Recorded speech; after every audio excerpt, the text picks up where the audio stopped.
Pakistan, she was completely a homegrown person. So the accusations that human rights activists take forward a foreign agenda is completely false. Asma was educated at Connect College and got her LLM from the University of Punjab. She started her public activism in the worst of our martial law periods, under Ziaul Haq, who was bent upon taking away and rescinding the rights of women, of minorities, of workers, of politicians, of artists, and of anyone who dared to challenge what they said was the way. And they used, or more appropriately, abused Islam in order to forward their agenda. Asma took up the issue of women's rights when she joined the Women's Action Forum. She was proud to be a woman and she was incensed, I think, when anyone dared to treat women as any lesser being than anyone else. She had already established the first all-women's law firm here, AGHS, and in 1983, she gave the call with the Punjab Women Lawyers Association for a demonstration against the law of evidence that was being promulgated by the martial law.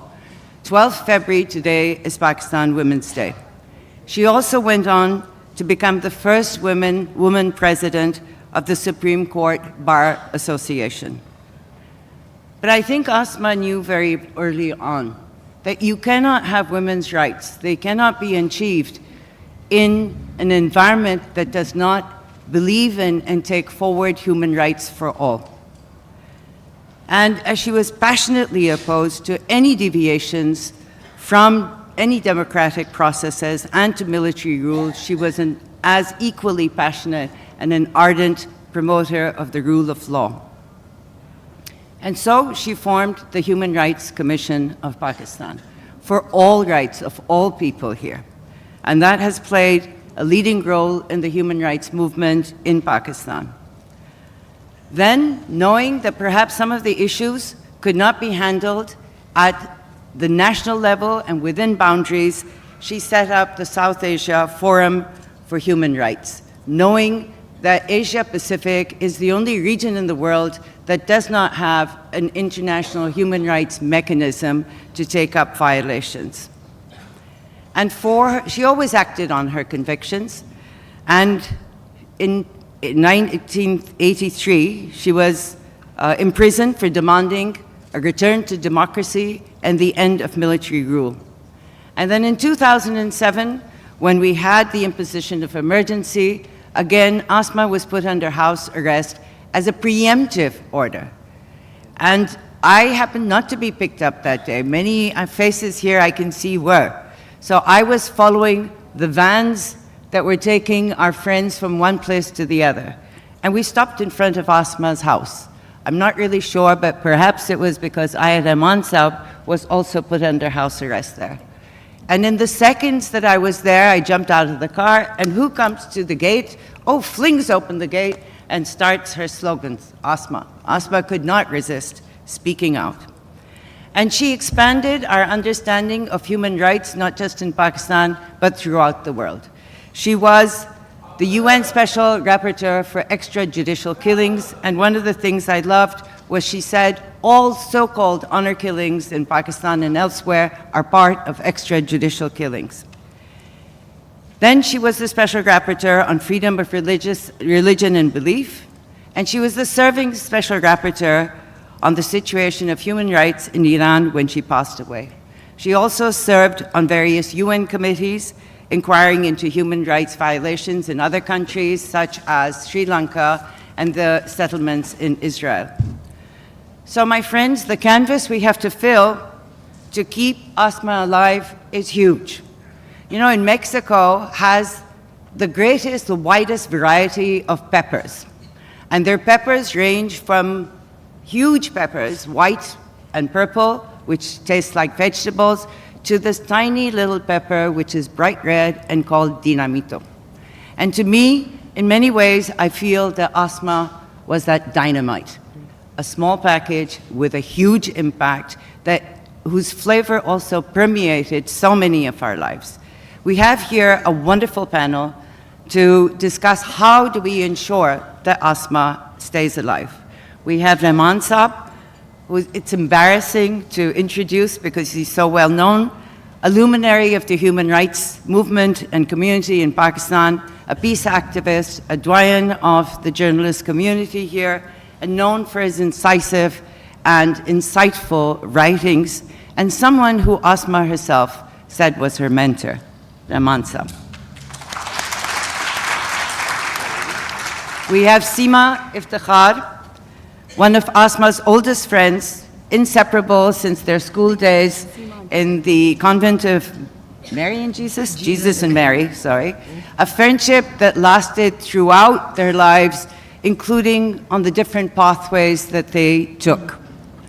And who was with her that last evening. Seema.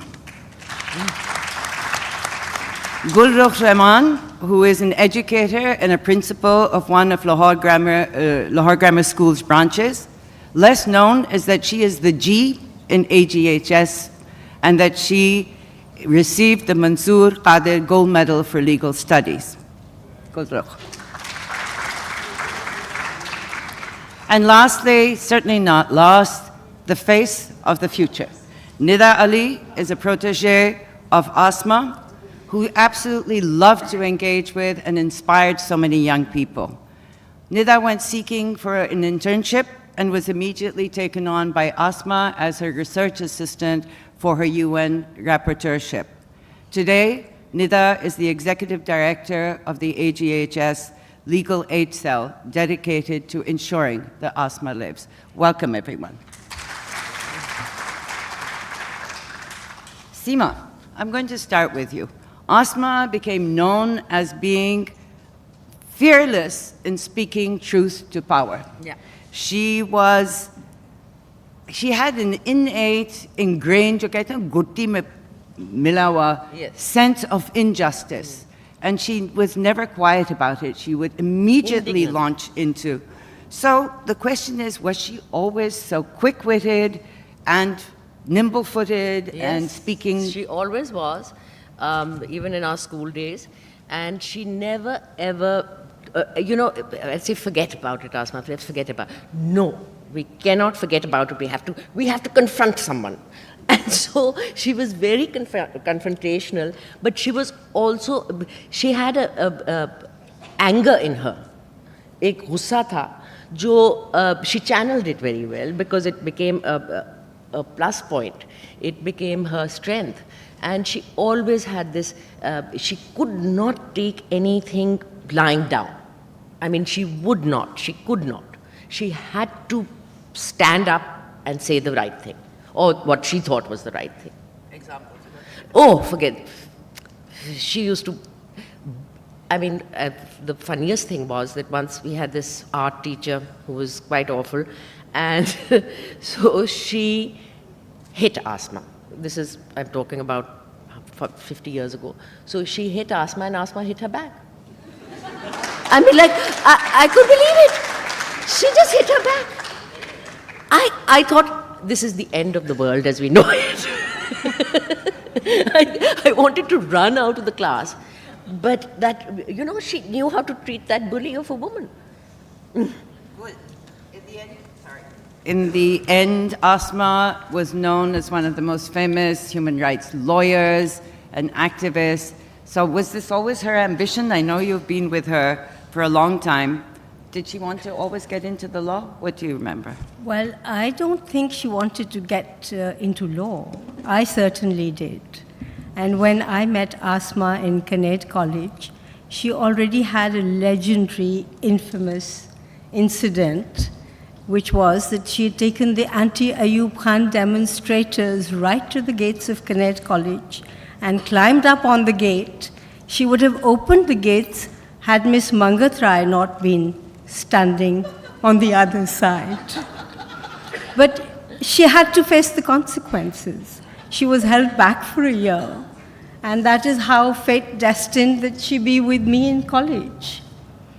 I can tell you another incident when I think we were in second year, and she persuaded me to come to the cinema with her. In those days, girls rarely drove cars. And after the movie ended, we were met with a group of Eve teasers. Instead of hurrying away like I would have done, she met them from on top of her battered old car. So and she climbed up the car. She climbed up on the car and she was schooling them, and she was telling them, nations will never prosper if you don't respect your women, if you don't respect your sisters. And this unruly mob in front of my eyes just started cheering for her. And that is one incident. Another one, no, I think I just go on with law.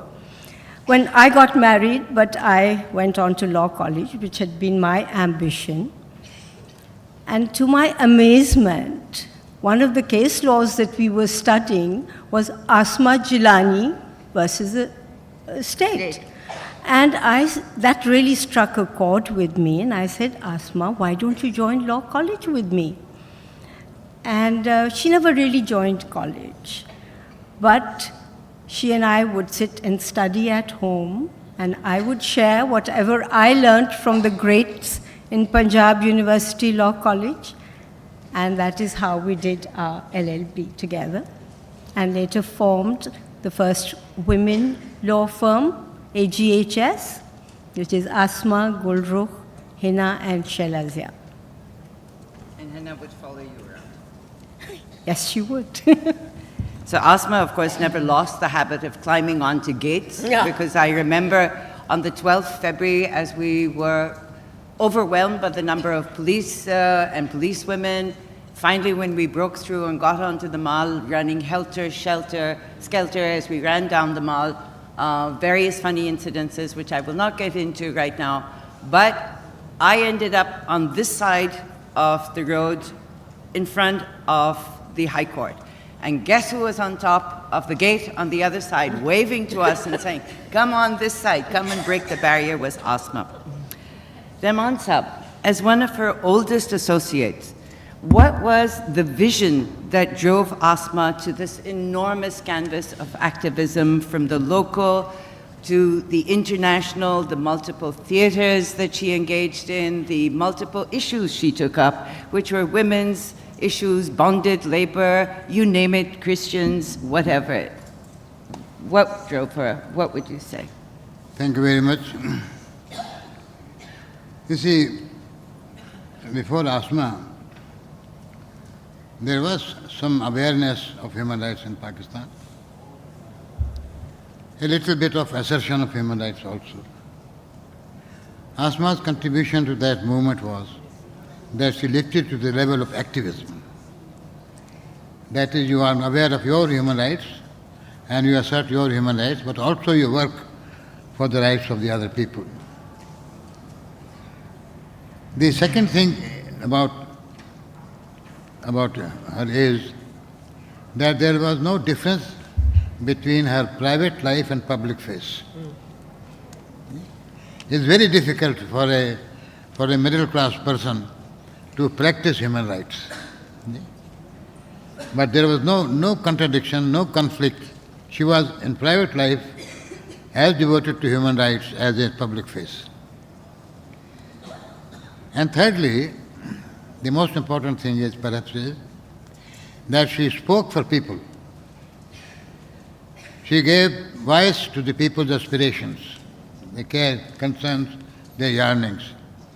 But more important than that, she enabled people to speak. See? She gave voice to them who needed it. There were many occasions when we received letters from very, very oppressed citizens of Pakistan, like a widow living in Sindh, in a village on the border. A widow, poor, on the border with India, when she writes that such and such injustice has been done to me by so and so, who is so and so in that service. So when that woman wrote that letter, in my opinion, she covered 150 years of progress. See, I'm insisting because Sindhi people were considered more obedient of authority, and women more than that. And a widow without any support, living on the border, accused all the time of being an Indian agent. You see? When she had the courage to write, it meant that the message of Asma had reached. See? You asked me about the international thing also?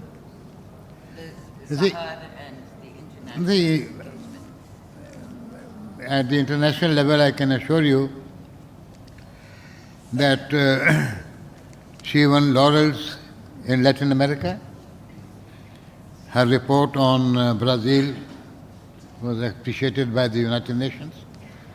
And it was in recognition of that she was given the distinction of a mandate immediately after the end of the first mandate. Normally, United Nations gives rest to its special rapporteurs, but in Asma's case, she was given in a different manner. And it so happened that both the earlier mandates, first was death penalty and extralegal killings, the second was freedom of religion and belief. In both, her country was vulnerable. And for a Pakistani to speak on those things, was considered extra brave. But she did not blink at anything. And that's perhaps the reason that she earned the distinction of being the only special rapporteur in the world who was denounced by her government. So they complained against her. Thirdly, I remember, I was present in Geneva when she presented her report on Iran. And the kind of response she received, the government of Iran approached her, could you please soften this or that? And she said, not your words, your deeds will persuade me to soften it.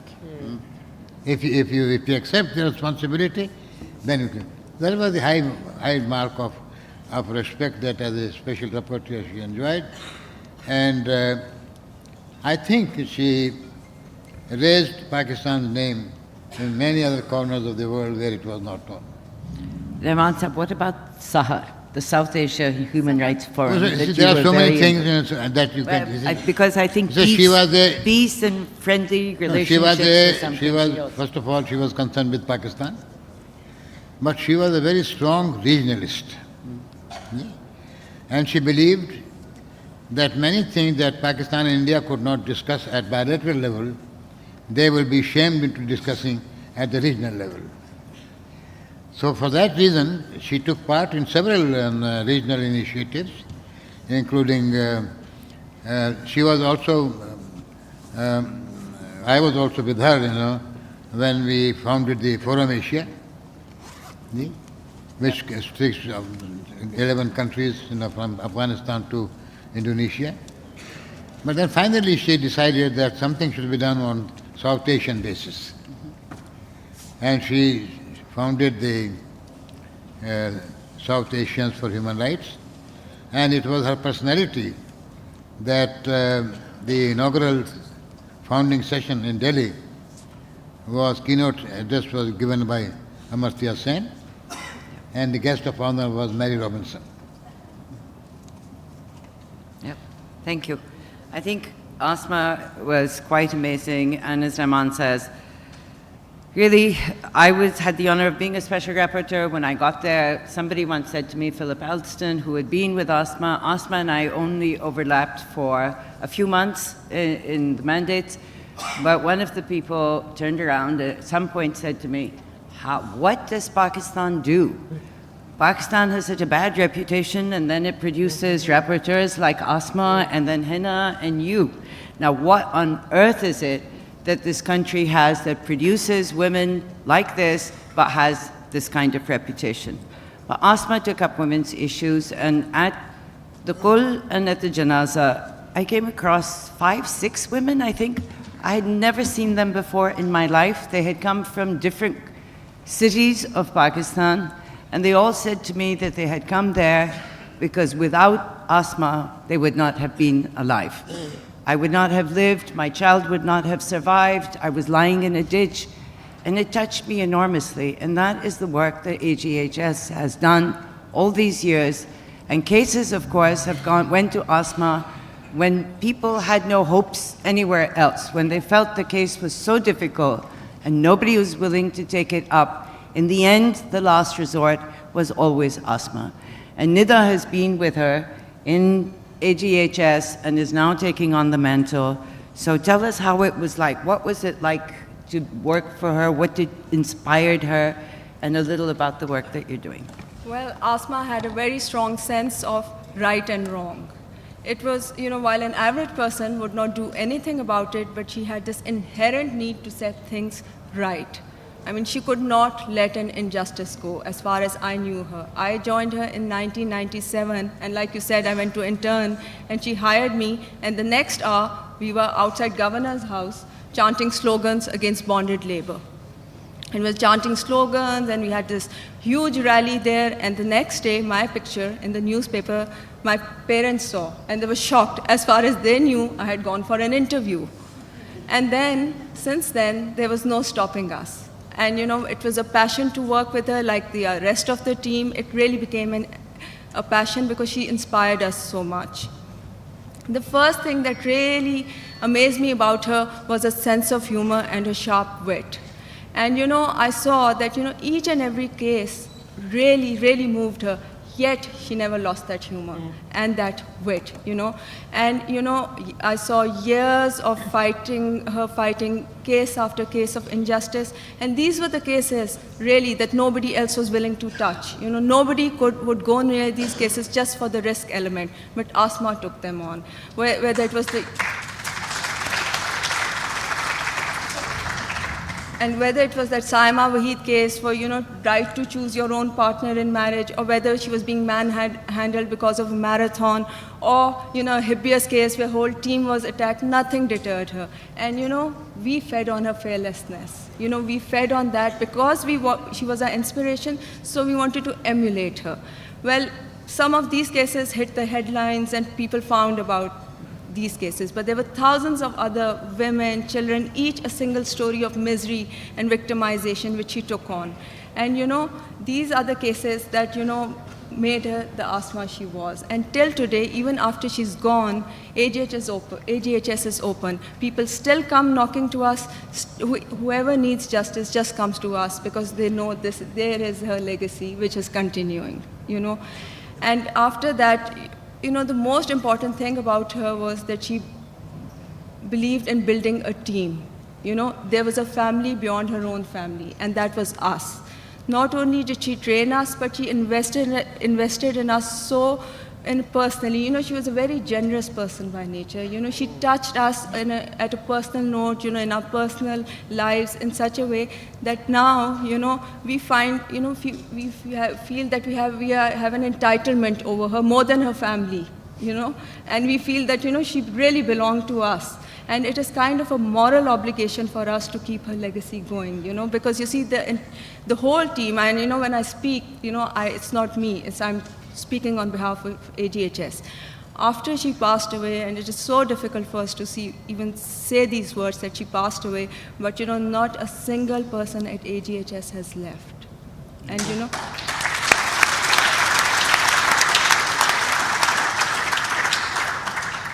And she inspired a whole new generation through us. And really, we feel an honor that we take her legacy forward. And there are millions of people who are looking at us with hope. And this is the hope we cannot, whether we have an organizational capacity issue or a funding issue, like Asma, we never say no to a single case. Great. Good. Great. And I'm so glad you mentioned her wit.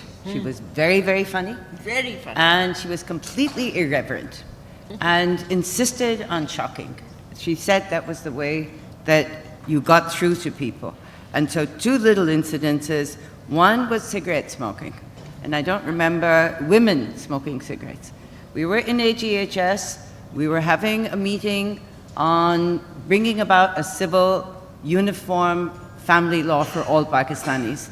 And it so happened that three of the women took up cigarettes around the same time. I think one of them is here. And of course, immediately they started clicking away on the cameras, the newspaper people. Asma then grabbed everyone's cigarette, put them all in her mouth in a line like this, and said, "Now click, take the photo." And on one of the 12th February marches, as we come down the mall every year, we walk down the mall to commemorate the 12th February 1983. You talked about the newspaper. Well, one fine day there was there, and and Asma said, "What? We're always crying, we're going to dance." That was when we put a plaque to women in Lawrence Garden. And so we were dancing away. And the next morning I came into office, and there's a picture of Asma and myself, front page, done. So yes, she shocked people, she had a sharp wit. She also once told a colleague, Khavar and myself, that you guys are too polite. I know you don't like the way I talk, but I also know my language is the only language these people understand. And of course shared some absolute horrific stories. So, I'm now going to ask if there's anything that you think that Asma worried about, that she was concerned about, because we have this person who is larger than life, but she was a person, a human being. And all of us have worries and frailties. So my question is to all the panelists, a short answer. What do you think Asma was worried about, and what do you think she would want us to bear in mind as we keep her alive today? Rehman Saab. You want to start? You see, first of all, she had an excellent grasp of things. She reacted earlier than many other people. Yeah. And her judgment was proved right by circumstances. The other thing was that she was a realist. She knew that the struggle of the people was not going to bear fruit day after tomorrow. That's why the famous sentence which worries the judiciary extremely. And she said, "We are going to knock at the door of justice, and knock, and they will listen." So she had no illusions that society being what it is, and the vested interest being so strong in our society, things were not going to.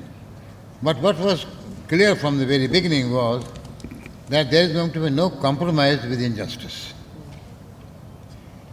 No compromise with injustice, no compromise with deviation from democratic rule, no compromise from tinkering with the rule of law. She was extremely severe on any classification of society on the basis of social status. As I have said often, the poorer a person was, the dearer he was or she was to her. That's true. And she could get into the soul of the people and bring out.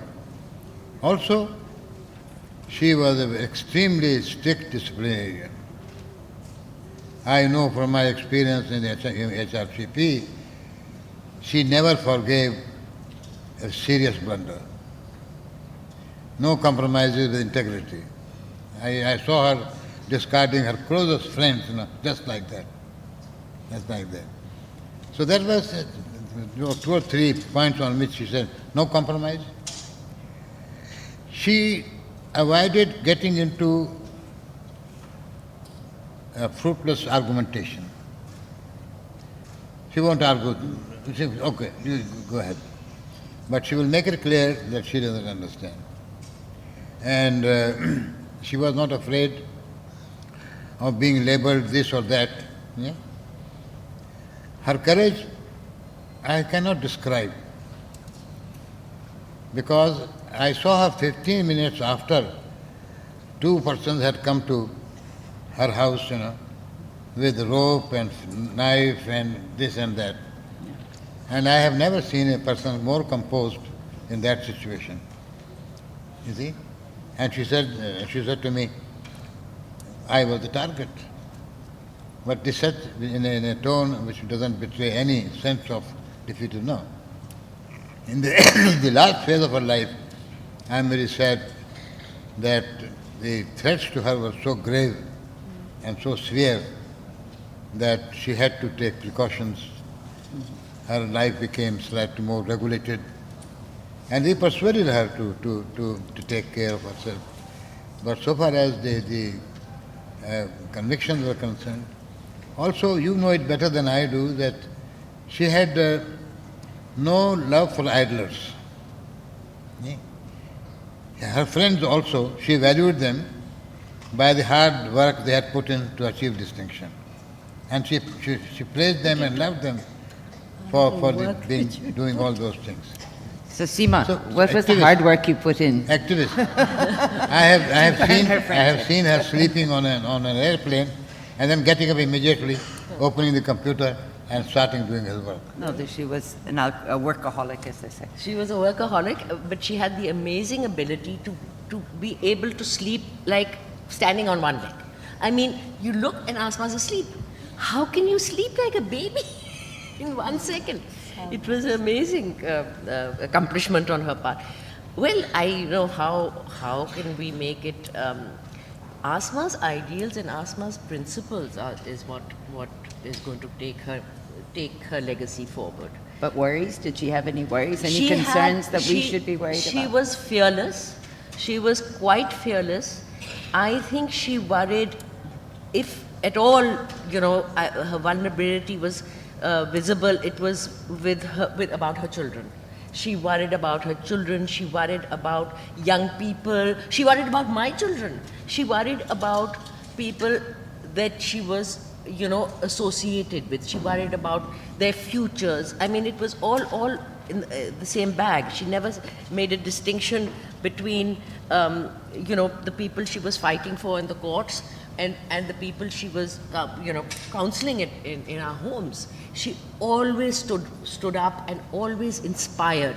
She was inspirational. And that was her, her last point.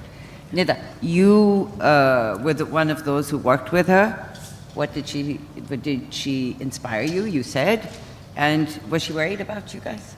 Well, she wasn't afraid of anything for herself, but we saw that she was very protective about her team. Whilst that, there was a girl killed in our office 10 feet away from us, the work never stopped. Nothing deterred her. The office opened the following day. But there were cases where even if there was a marginal chance of a risk towards any staff member, she would shield us and she would take the brunt of it and never expose us to that risk. So she was very protective for us and afraid for our security, but never for hers. So tell me, in this era today, how do we make sure that Asma lives? We have an era in which fake news abounds. We don't believe anything. We have an increasing move away from the principles of human rights to security states. We have the clamping down on dissent, on debate, and spaces for discussion, and the democratic process. So what will you be doing to take that forward? Her life in this Well, environment. what we miss most about Asma is her voice. And her voice, and that voice never stopped. In the current scenario where there are curbs on media, there are engineered politics, and there is, restriction on political movement, we miss that voice. And so what we did was actually her family conceptualized the Asma Jahangir conference, which we had last year.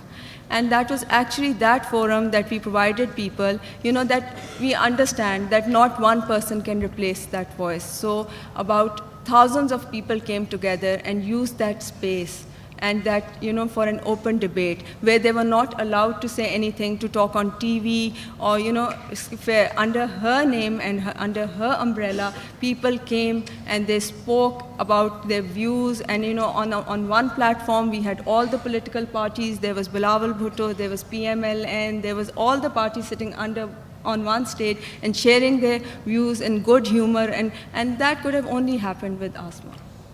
Only her name could have brought that, the immense tribute and love that we got through that conference. Yeah. Was just in her respect. And you continue the work at AGHS. Gul, the worries she had and how does she live on? I think she worried about the consequences of her actions vis-a-vis her family, her siblings, of course.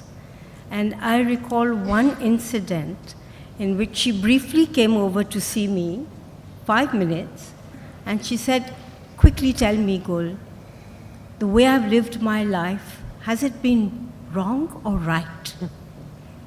And I was amazed. She was well into her career.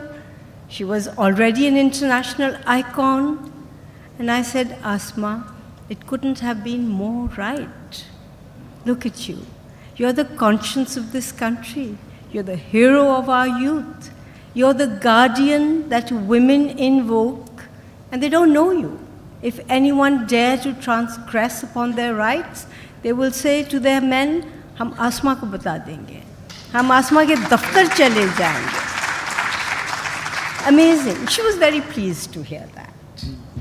And you asked me previously what she would have said to us. Yes. If she were here, I think she would have said, "What you all doing here? Why don't you go out and be indignant about what is going on? Why aren't you organizing a protest or a march or doing something about all that is going wrong? Why aren't you speaking out?" Yep. She would have said, "Bol ke lab azad hai tere." Wow.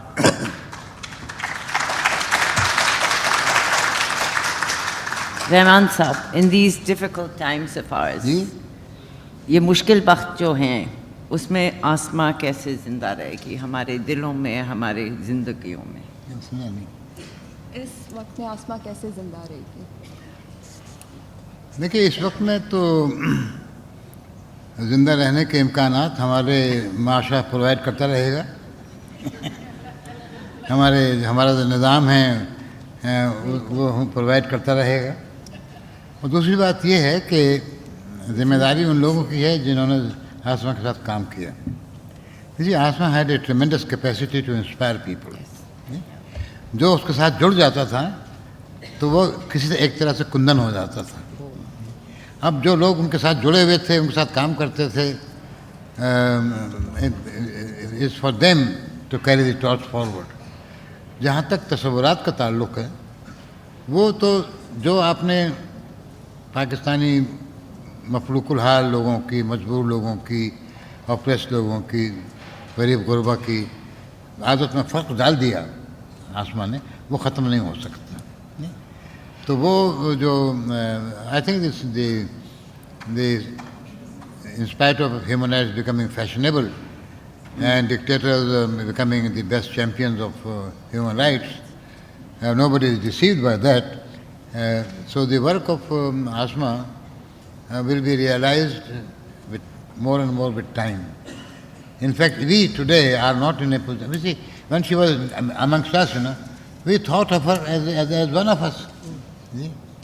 Because she never bore her achievements on her cuff, and very humble, the first to do these things, the first to spread the carpet, the first to arrange chairs, an activist like that. So we are still not distant enough to view what a difference she made to our thinking. It's not action that, it's thinking, whether it has become a part of our life and mental makeup. So the going is hard, certainly, but as some people say, there's no visible change in the immediate future on the performance of the police or of the maintenance of law and order, and we are still in a feudal society, and we are still making a mockery of democracy. So in that situation, Asma will become more and more relevant. Thank you. Nida, you wanted to say something. Yes. So, for us, Asma lives through AGHS Legal Aid Cell, and we carry on her work where she left. So I would just like to tell you that, share with you that how much work is being done, that in the last year after that Asma has been gone, we have gone on to provide free legal aid in 1,068 cases, out of which 662 are fresh cases. But we are already 300 figures ahead of Asma, which Asma was doing herself.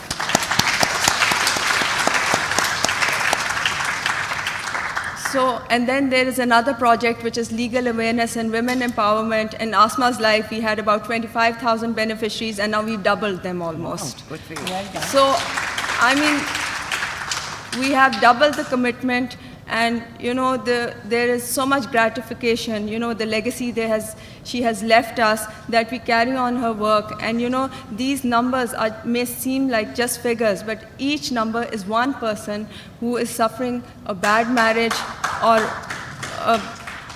is a victim of anything that what our society is putting that person through, and that person has no hope but AGHS Legal Aid Cell, because there is no legal aid office in Pakistan which provides this kind of relief, legal relief too. And the board has been very supportive, the families, friends, the advisory council, so many people have stepped up to fill that vacuum for us, and the work continues for us. Good.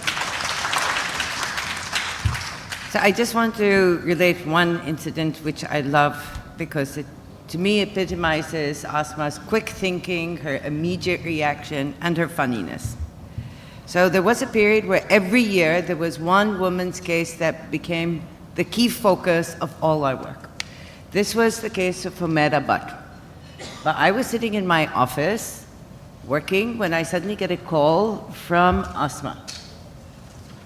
I say, hello. Asma says, Farida, वो जो जोड़ा है ना मेरे घर पे पड़ा हुआ है, वो तुम उठा के सीमा के यहाँ ले जाओ. I get जोड़ा? Asma, in all the years I've known her, has never spoken clothes with me, ever. So I have no idea. Then she says, Rubina, who was in the AGHS legal aid cell, वो भी वहाँ पर होगी मेरे कमरे में. Then it clicks. She's not talking जोड़ा, she's talking जोड़ी. She's talking Humaira and her guy, and they're sitting in Asma's house with Rubina. So I go there promptly. I pick her up. I go to Seema's, and we go in one gate and out the other. Seema's not there. Her poor son loses his mobile as I grab it, because I don't have mobiles in those days. And we spend the whole day. We get them out of Lahore and out of the country. बाद में आसमा कहती है कि बात ये था कि police वाला तो मेरे सामने मेज़ पे बैठा था. मैंने कहा कि किस तरह से तुम्हें बताऊं कि इसको निकालना है यहाँ से.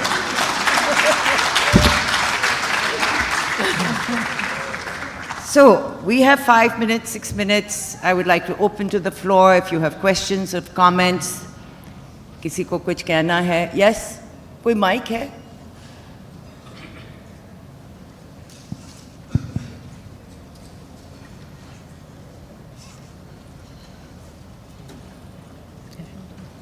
एक यहाँ, एक वहाँ. My name is Hamza. I am from Balochistan. You did discuss all the things, all the achievements of her, but you did not mention that chapter. No. The sacrifices that she had made for the Baloch, and the Ukada chapter where she had become the voice of the voiceless, the farmers. This is the question. Thank you. She did. There were too many people for whom she stood up in Pakistan and abroad for me to mention them all, but thank you for reminding us. Balochistan was very close to her heart. She was very upset. She did several missions there to find out what was happening. And it's difficult to speak about Balochistan, as the Baloch know much better than us. And yes, that was one of her passions. Ji. Thank you. I would like to share with the audience in a lighter vein. Asma spoke about, Seema spoke about Asma's wit. You mentioned it. Nida mentioned her sense of humor and also the marathon. One of the human rights people who was very fond of her, Daniel, you probably all know him, was there when they assembled for the marathon. And they were waiting for people to come. There was still some time for the marathon to start when he noticed police charging at them. And he told Asma, Asma, police aa gayi, bhag rahi hai. Ab kya kare? Kenge, kya karna hai? Marathon time se pehle shuru ho gaya, bhag.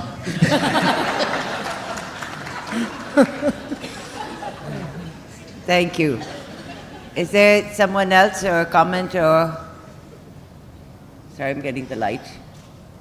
Yeah.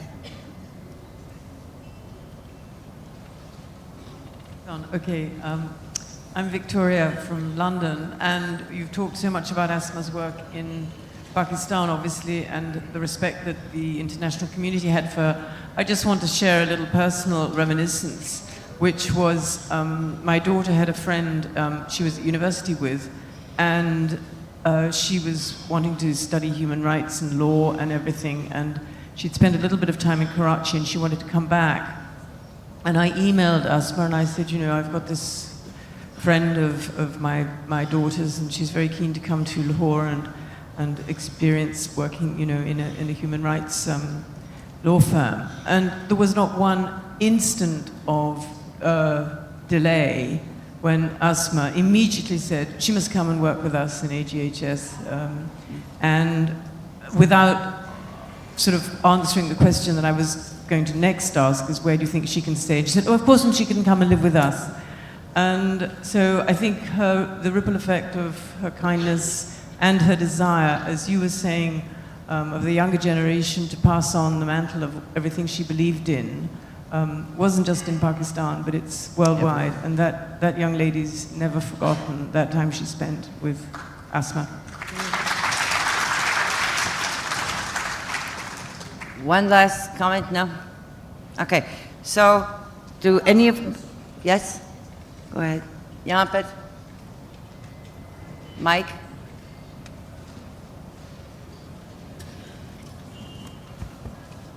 One of the great problems in Pakistan has been that we talk about individuals, personalities, we revere them, we celebrate them. And so... No, just keep it in front. If you're moving your hands, you lose your voice. So what I'm saying is that we tend to sort of talk about the individual, the personality, and we've talked a lot about Asma today. I'm glad to hear that there's a lot on the institutional side, the continuation of her work. But my question really is to Nida. Nida, the tension between a personality who is very popular, who is well known, and running an institution. There's lots of problems running institutions. Of course. And so how do we ensure, better mics, how do we ensure that that dynamic personality continues to infuse the organization, the institutional space that you are managing? What is needed there? You know, it can't be anecdotes, but how do we keep Asma alive, the light alive at the institution? Well, you know, Asma was truly the face of AGHS, and when she passed away, there were a lot of concern that what will happen now. Nobody understood that she left an institution which runs like clockwork. Now we have 35 staff members there, and like me, if I say I've been working there since 1997, there have been people working there since 1994, and none of them are, you know, I mean, all of them have been associated with Asma for 2 decades. And she built, you know, she believed in building, you know, she built that institution from ground up.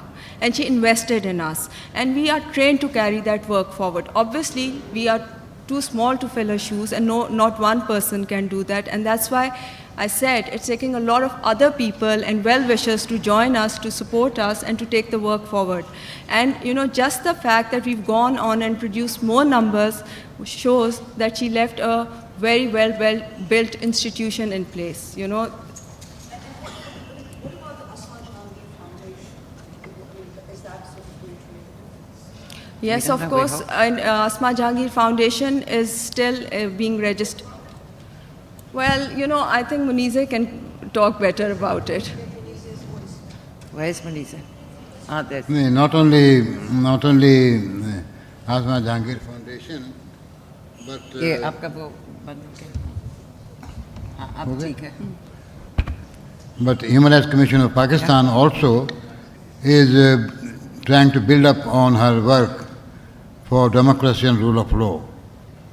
You see, one of her great achievements in many years ago was to collect all the political parties of Pakistan on one platform and to persuade them to live with one another and not look at the third party for support and sustenance.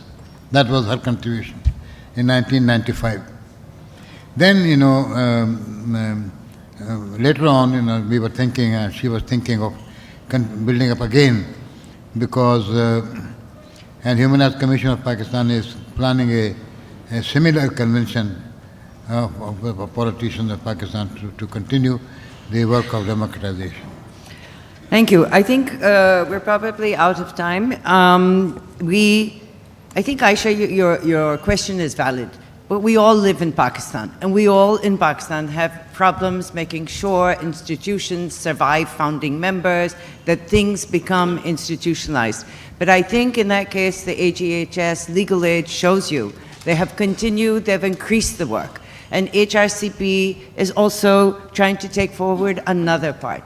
So in concluding, I just want to say that, repeat what people said, Asma said, practice what you preach, and convince people through deeds and not through your words to be. I think so, therefore, if any of us, we can't be Asmas, all of us can't, but if all of us in our everyday life find the courage to speak up against injustice in whatever small way we can, if we give our voice to the voiceless to ensure that they are heard, and if we refuse to be silent despite the pressures, and finally, yes, if we link to each other, the institutions as well as the individuals, I believe that dynamite that is Asma Jahangir will continue to live with us. So thank you to all my panelists.